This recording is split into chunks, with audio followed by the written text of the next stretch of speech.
Hey there, it's Olivia-Savannah here from Olivia's Catastrophe, and I'm here with an anti-goals list. Now, I call this an anti-goals list because these are things that I want to do which essentially make them goals, but they may be the opposite to a lot of people's goals, or what they usually are for a reading year.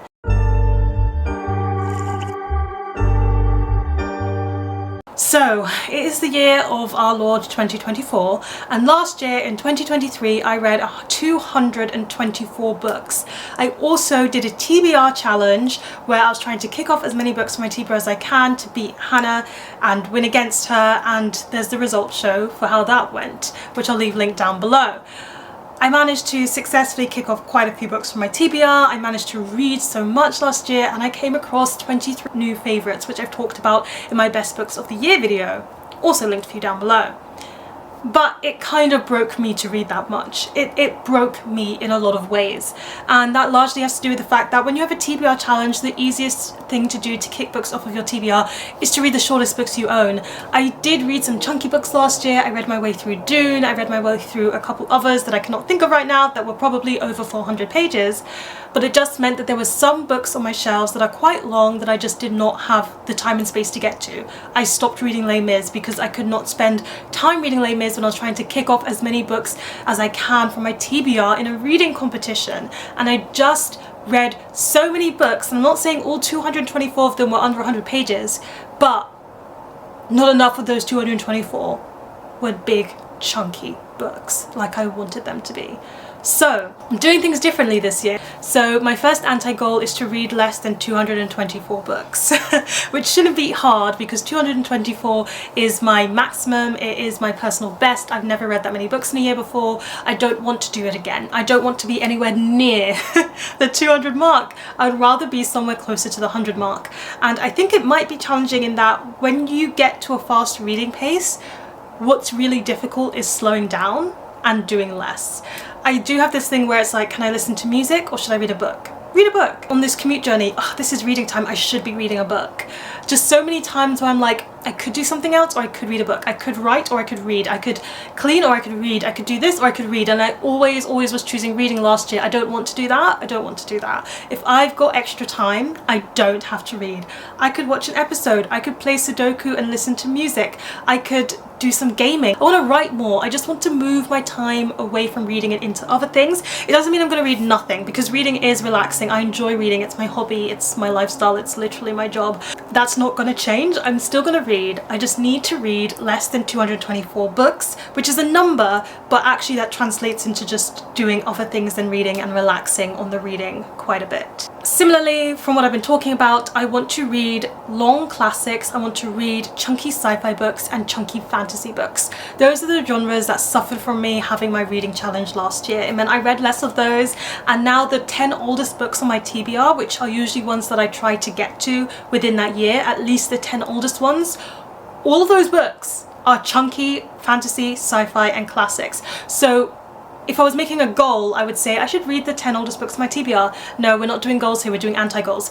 I just want to read more of my long classics, chunky sci-fi books and fantasy books. And one thing that I've done on my channel recently is I've switched to recent reads over reading wrap-ups, and that means I don't feel like I need to read 10 books in a month so I have enough to talk about in that video.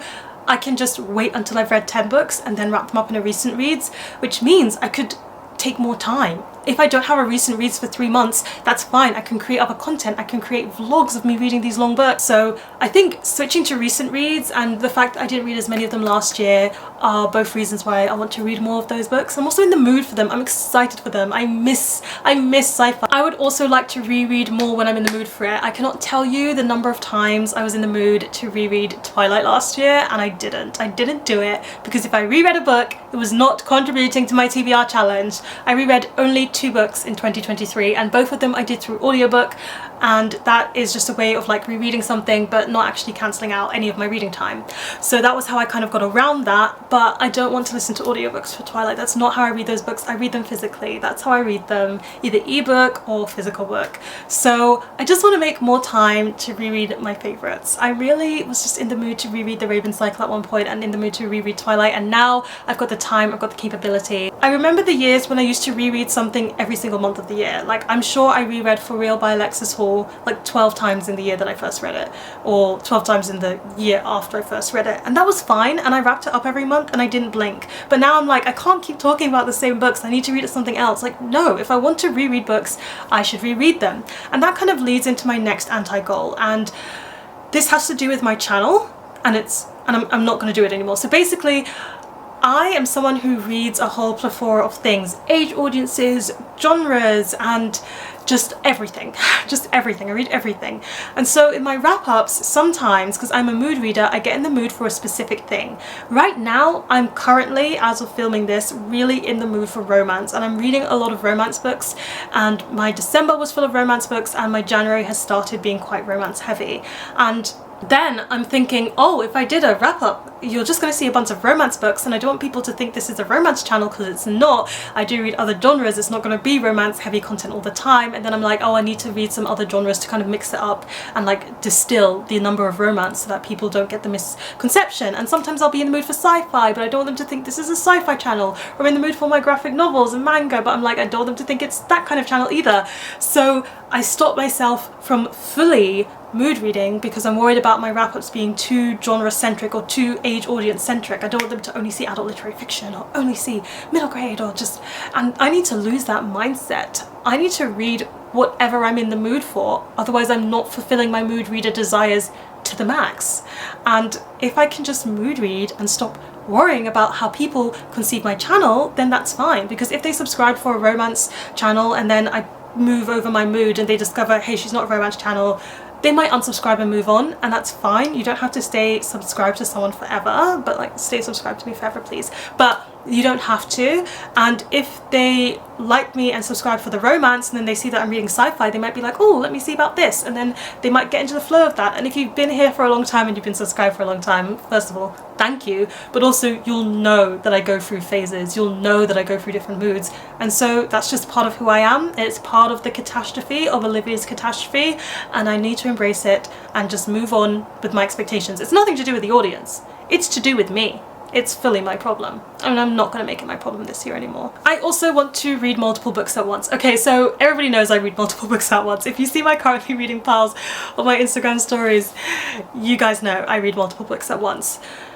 But one of my low-key goals, I didn't make public my goals this year for 2023, but one of my goals for 2023 was not to read more than 6 books at a time, which is so clearly multi-reading. So what is this goal even?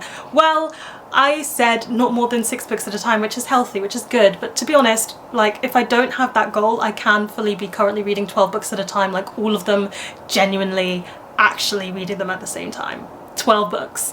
And the reason why I minimized it down to 6 was because sometimes 12, it feels a bit much, but also sometimes 12 means that I don't finish 12 books in a month, and then the like January 1st hits and I've read 12 books because I've just finished them all at once. And sometimes it makes me feel like I'm not finishing anything for a big period of time, and it kind of skews things with wrap-ups. So I was like, if I narrow it down to 6, I'll finish things faster, la la la. But this is all about anti-goals. It's about relaxing into my reading, and I've got to be honest, I'm most comfortable, I'm most happy when I am reading like 6 to 12 books at a time, and that's fine. That's fine. I'm just gonna embrace that chaos. I know it means a big stack of books by my bed, but let it be. Just let it be. Let me read the way that I want to read. Continue DNFing, and that's something that I learned from my TBR challenge that I want to carry through. I know I've just listed a load of negative things from my TBR challenge. I promise the experience wasn't negative. I did learn from it, and one of the best things I learned from it was how to DNF books, and I want to continue doing that this year. I want to continue DNFing. It's been good for me, it's been good for my TBR, and I just need to keep on doing it and just give up on books I don't like. And actually this year so far, in the year of our Lord 2024, I have mastered that because I've already DNF'd 2 books this year, and that is fine. It's not how I wanted to start my reading year per se, but it's healthy, so I'm going to keep doing it, and that's one of the few things I want to keep on doing that I did last year. And then last but not least, my biggest anti-goal of this year is I am not for 1 second going to be considering my TBR number at all. Nope, nope, nope. I do not care how many books are on my TBR. If there are 0, if there are 1,000, it does not matter. The one thing about having a TBR challenge, it meant the whole year I was hyper aware of how many books were coming in and off, and you would think that after doing this challenge it would mean I would want to keep those numbers down, keep removing things from my TBR. No. No. I am also someone who, like, before my TBR challenge year, I was on a book buying ban for a year. So I went from book buying ban for a year, which overlapped with my TBR challenge, into my TBR challenge.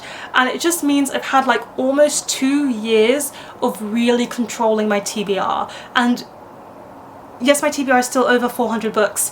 Is it controlled? Maybe not. But it's just meant I've been focused on that for 2 years, and now that's not my focus. It does not mean I'm going to buy all of the books whole to my heart's content without reading anything, but it also doesn't mean I'm going to try and read loads of things and restrict my buying. It's not happening. Numbers don't matter this year. Nothing counts. This is a fun year. And if you've been around my channel for many years, you'll know I've done many buying bans, and that's just how I roll. And I do quite like being on a buying ban because I don't find it in between with my buying. I'm either buying nothing or I'm buying a lot. I don't seem to have a good and healthy and stable middle ground that sticks around for a long time.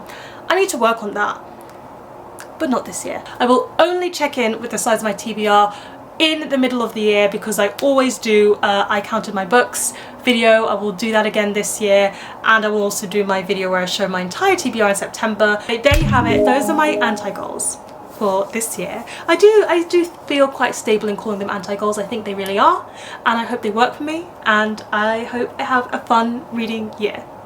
And I hope you do too. Please let me know in the comment section down below, do you have any reading goals? What are your reading goals, or do you have an anti-goal? Please let me know. Give this video a thumbs up if you enjoyed it. Hit the subscribe button if you want to see more, and don't you forget to hit that notification bell to be updated every time I have a new video. And you know what they say, onwards and upwards. Excelsior!